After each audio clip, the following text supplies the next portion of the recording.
Hello everyone, I am Palak Katate. Today I have completed the 2-month internship.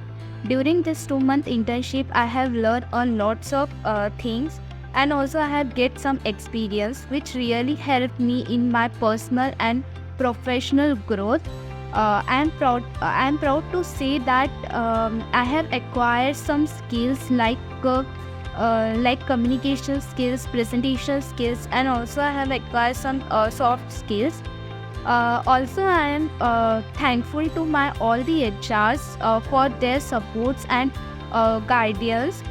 Their constant availability and willingness to address my all the queries have been invaluable, and their mentorship has not only enhanced my understanding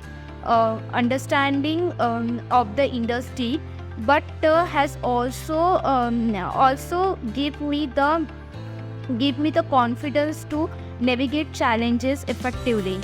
The learning from this internship are not limited to the theoretical knowledge alone. They extended to the practical knowledge.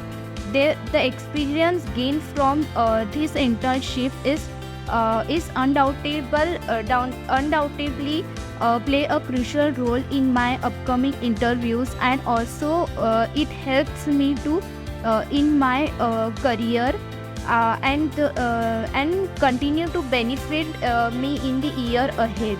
Thank you.